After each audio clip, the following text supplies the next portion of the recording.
Okay, I said I would go ahead and go through the rest of the review that we didn't get to in class today. We got through number 5, and we're not going to look at number 10 because that's the regression problem, and we're not going to have that on the test. So I'm going to do numbers 6, 7, 8, 9. Okay, so here we go. Let me go and share what I'm looking at here.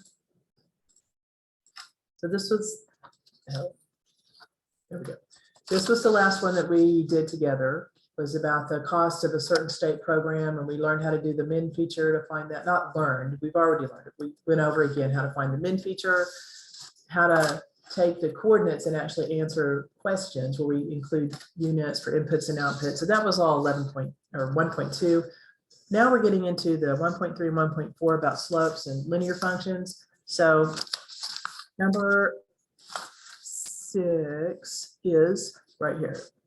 So assume that the growth of the membership of a country club was linear from 1996 to 1998 or to 2008. The starting membership in 1996 was 228 members, and it grew at an average rate of 15 members per year. So you can see that's the slope units right there, change units. All right, so write a function for the membership. That means the output, the y value would be membership, as a function of the number of X years after 1996. So that's the start of this time period.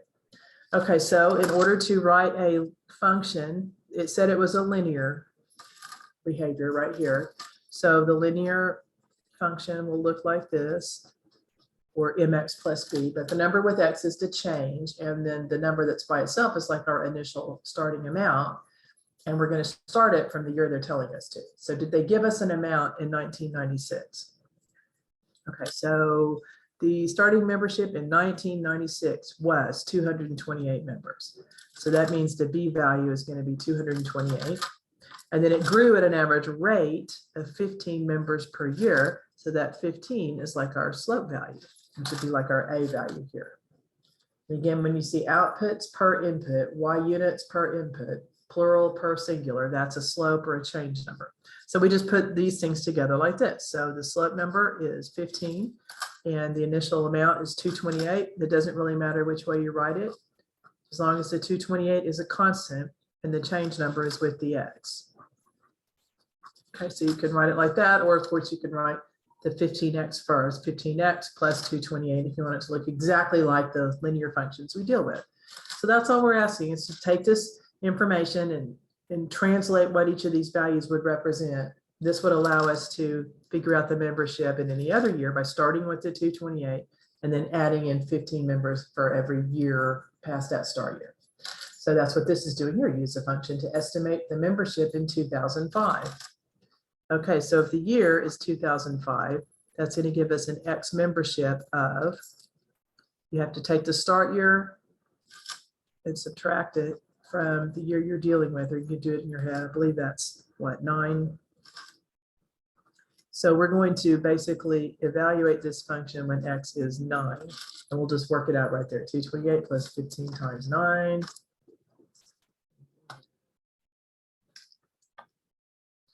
$228 plus, whoops, try it again, 228 plus 15 times 9 is 363.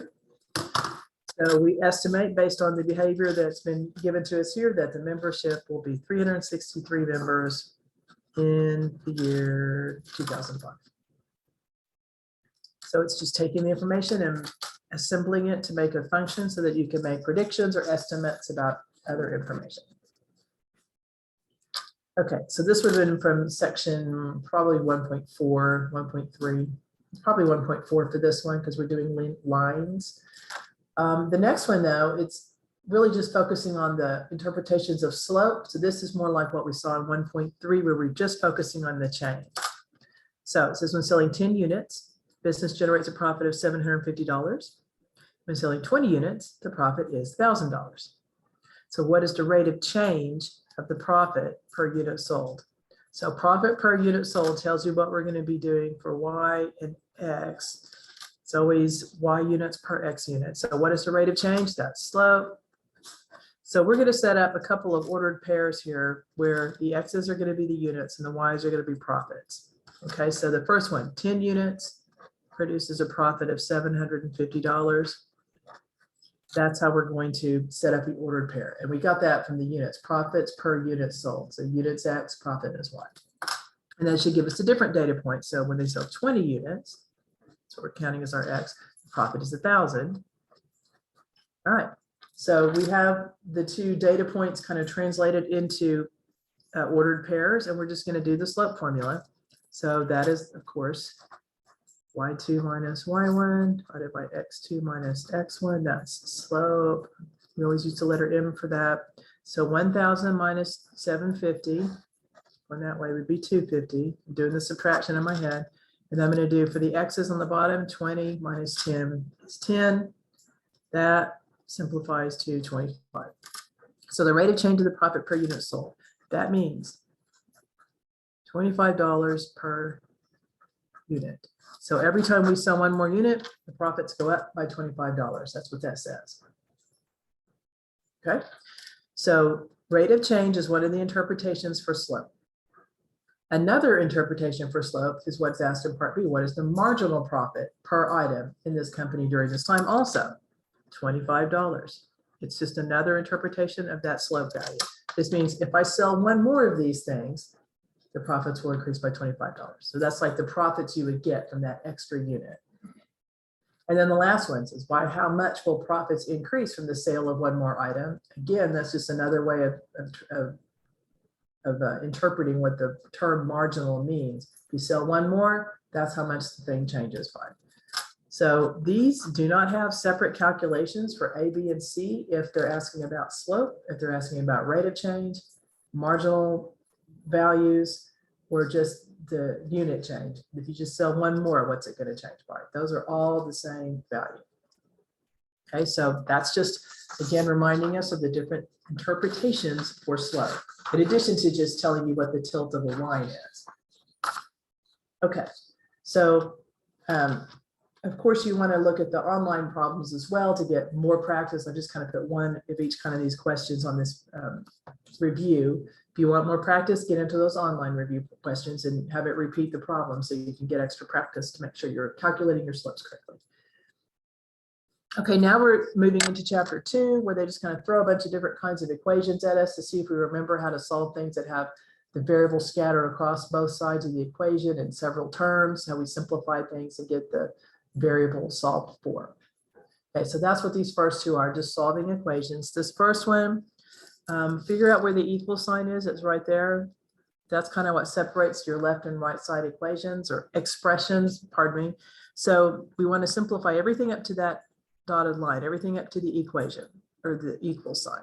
So there's parentheses here that need to be expanded, and then we can worry about putting like terms together after that, but only up to the line, only up to the equal sign. It's hard to see on the camera, but there's the equal sign. And then on the other side, there really isn't any simplifying. 5x plus 4, those are two unlike terms, so there's no simplifying that can be done on that side.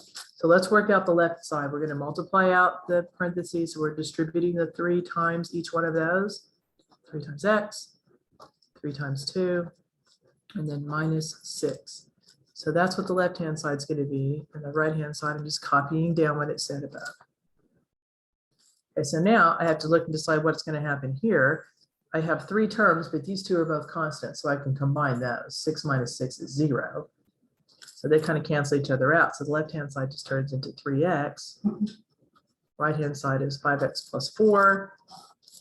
So what I'm going to do now at this point, you've simplified everything on the left that we can and kind of cut down to 3x. The right side is 5x plus 4.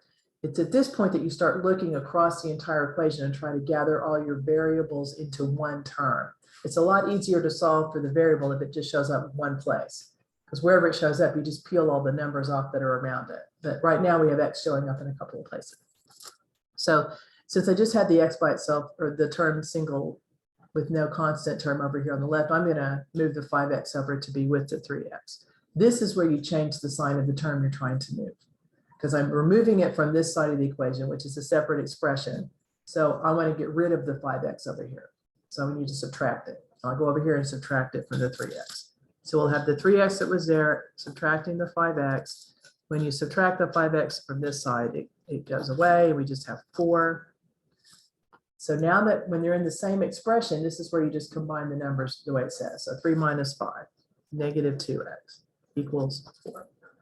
See, now I have the x just showing up one time. So when you're trying to solve for the variable and it just shows up the one time, you just take everything else on that side of the equation, to be everything over here. Anything that's another number or another term, you're going to remove it by doing the opposite operation to remove that number. So here, the only thing I have to get rid of is negative 2x. So divide both sides by negative 2. I'll write it over here. That'll give me x equals 4 divided by negative 2 will be negative 2. So that's my solution on that one. And the idea on this one was just reminding us to simplify each side separately. And then if we need to collect our variable terms across the equal sign into one term, that's where you change the sign on the term to move it. Once you've got the x all by itself, once you have the x's all collected to where it just appears one time in the entire equation, then you just focus on where that letter is and move everything else away from it. Okay. So that's down here, we have something different. We don't have any terms that need to be combined. Over here, we just have a single term. There's the equal, so that means it's a different expression over here. This one has a variable, this one doesn't. So there really isn't any combining to simplify each side separately. So we're already to this step here where we just need to combine those t terms, get those into a single value. Okay, so in this case, I think I'll go ahead and move it left again, since that would be easier. If I move this over here, then I get 0, and it seems like that confuses people. So I'm just going to subtract the 1.9t to remove it from this side. I will subtract 1.9t over here. So 5.24, subtract 1.29, 3.95. 3.95t equals negative 3.95. Well, okay, good.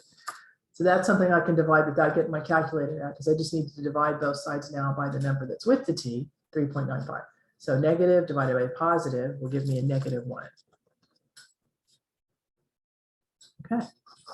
So that's just a couple little equations in there to remind you that you have to go back and practice how to solve for the variable when it's scattered all across the problem.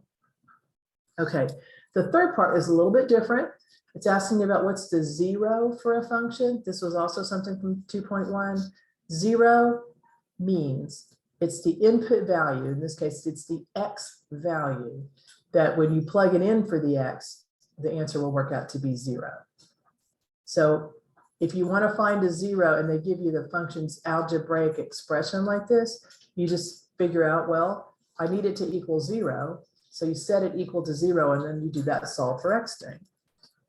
Okay, so I'm just going to write the expression, and I want to know if I make it equal 0, this is my desired outcome. That's what a 0 means. The answer when you work it out is going to be 0. And then we're just going to subtract and divide and stuff to figure out what the x is.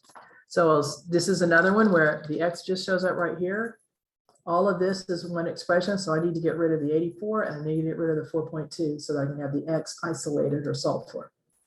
So when you have more than one term, take the term that doesn't have the variable in it and remove it to the other side first. So when you're removing an entire term, which means everything up to the subtraction or add sign, you're going to subtract it. So that'll give me 4.2x on the next line equals 0, subtract 84, negative 84.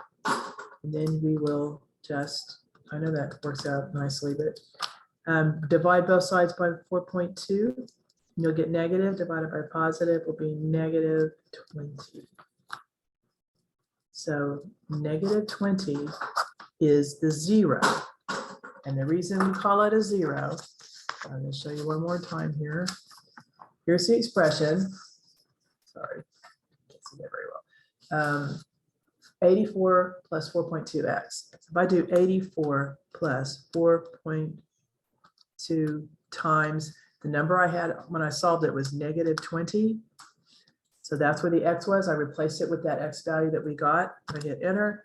Look, it gave me 0 for the answer. That's what makes that's what makes the negative 20 the 0. Because if I change that little x to negative 20, is what this tells us. If I plug the negative 20 in there, it's going to work out to be 0. That's what makes it a 0. So negative 20 is the 0. Okay, then we do a couple of word problems here. So we've got on the first 4 tests, student has scored those 4 numbers. What does she need to get on the 5th test in order to average a 91%? All right, so I don't know if there's enough room on here, so I'm gonna do this on that piece of paper. So we have the tests so far. The scores are 88, 94, 92, and 82, okay?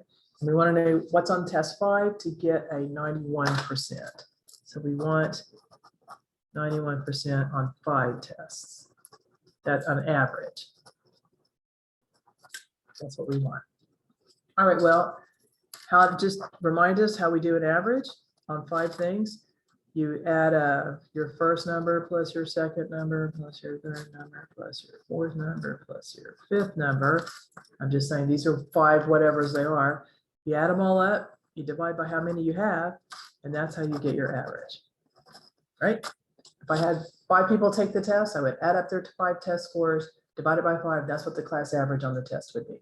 If you took 5 tests, we'd add up all 5 of your tests, divide by 5, that's your average test score. All right, well, here's 4 of them right here. So I'm just gonna add up these 4, and I'm gonna let X be the 5th test that I don't know. So, because I'm boring, I'll just let X be the 5th score, that mystery score that we're trying to get. So here we go, we're gonna add up these things, 88 plus 94, plus 92, plus 82. There's the first 4 plus mystery test right there. And if we divide all of that by 5, it says we want to have an average of 91. So I'm going to set it equal to the number I want. And this is, if you want to know your test average to be a certain thing and you only have 1 test left, this is what you do. Average, add up what you have, plus X, divide by the number you'll end up with, and set it equal to the average you're trying to get to. Usually 90 or 80 or something. All right, so let me add those up real quickly. So 88 plus 90, 88 plus 94 plus 92 plus 82 is 356. If I add all that together, that's 356. There's the total points that came from the first 4 tests. Divided by 5 has to equal 9. Okay, so we can solve this pretty easily because, again, the X, that's the test score I'm trying to figure out. It only occurs right there. So if there's only one place where the variable shows up, you take everything on that side of the equation and eliminate the numbers one by one. You want to be careful how you do this.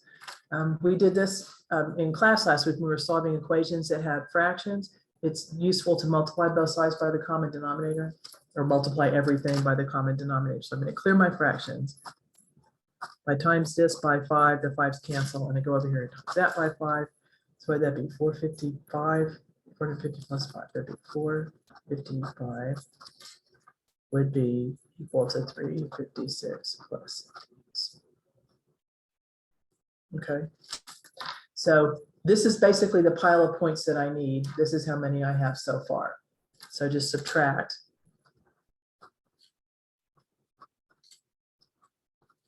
459 minus 356, 99.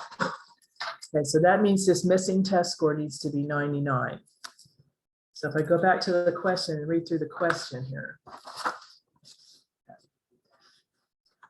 Here, it says, if the first 4 tests, they scored those 4 numbers, what do they need to get on the 5th test in order to average 91?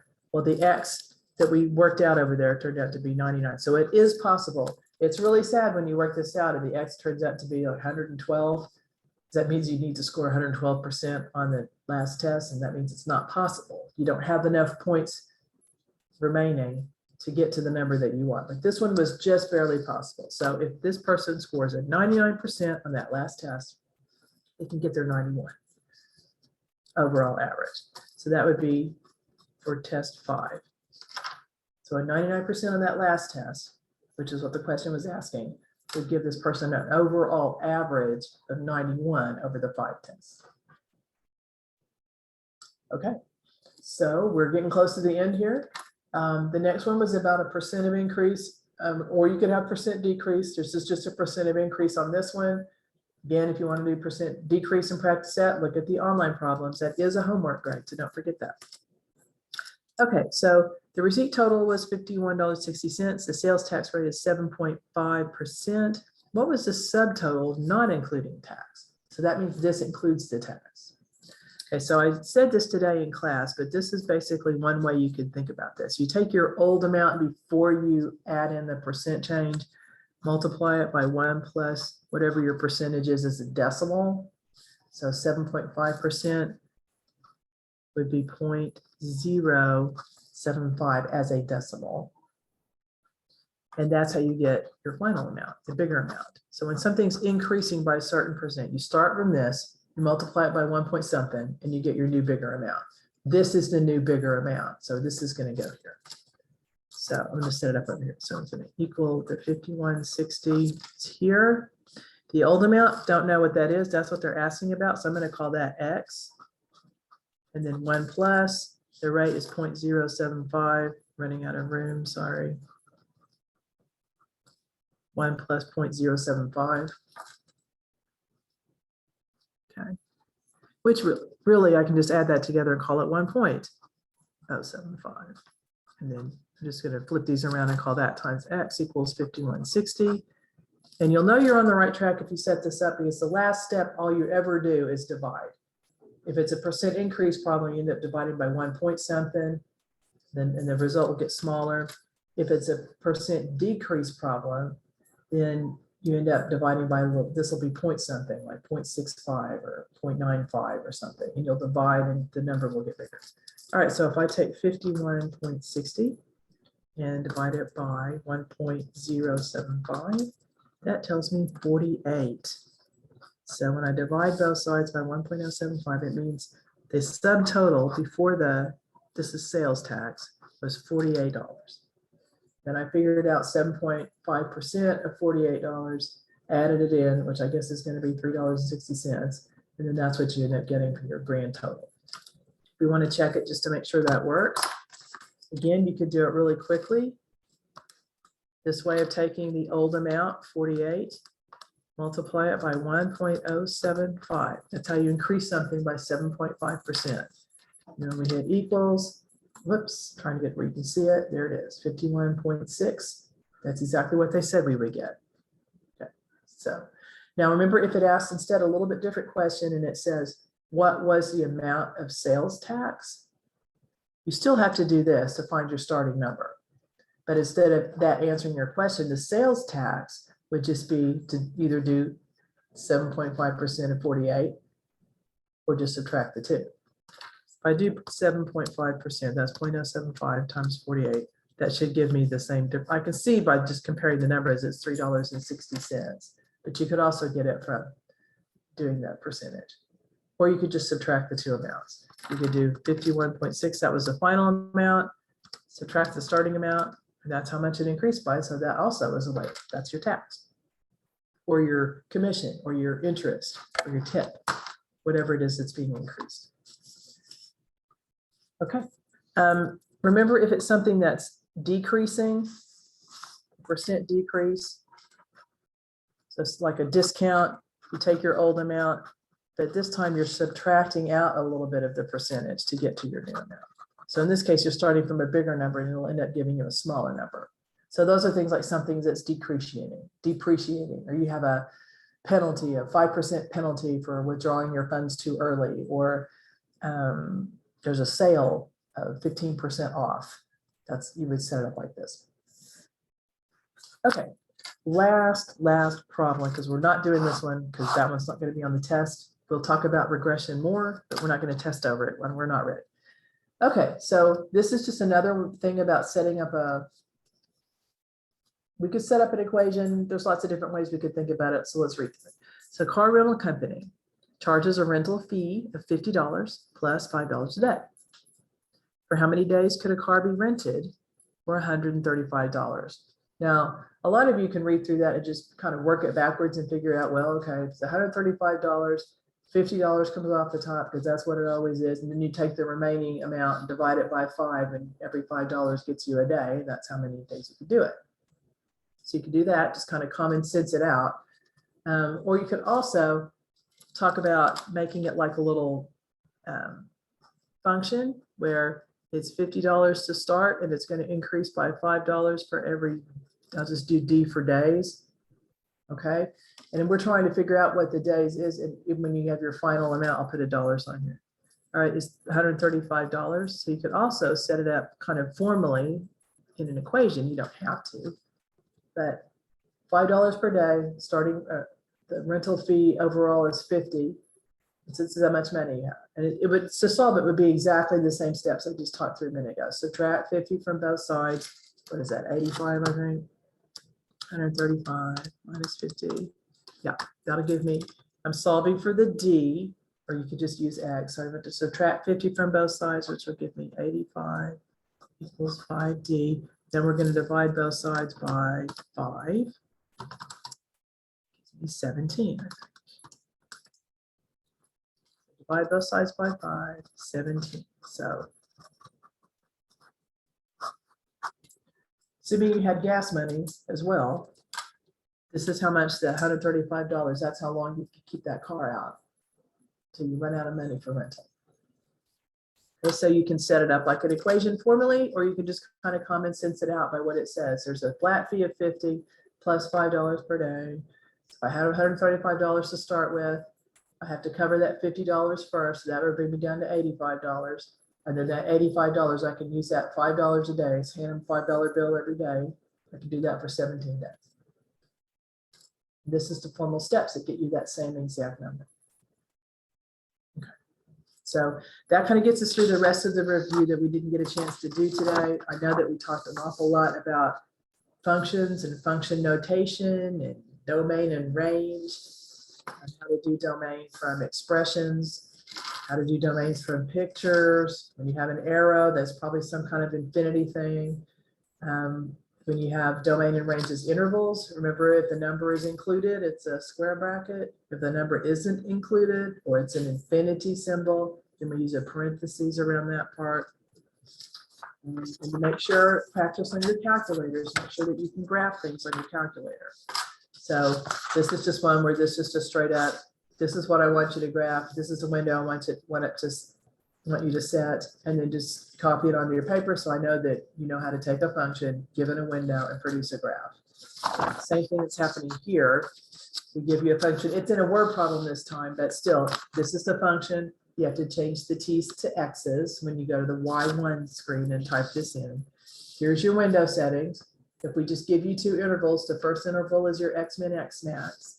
The second interval is y min, y max. And you can see it, you know, this would be 0 to 20 this way, and 0 to 5,000 up this way. And then just hit graph, copy what you see down onto the grid on the paper, and then you'll already have your function stored in your calculator if you need to answer input-output questions like this. Okay, so that's what you had done earlier. We just finished the rest of it except for that very last regression problem. So hopefully spend some time on that paper practice review, spend some more time on the online review problems. If you haven't done the homework up through 2.1 at least, get that done first, because that's how you're going to get practice and kind of understand the terminology. Pay attention to the instructions when you're reading through a problem, because the instructions kind of give you a clue to what kind of steps you need to be doing. Okay, so that's about all I have for you now. Shoot me an email if you have other questions, and I will see you guys on Wednesday. Bye.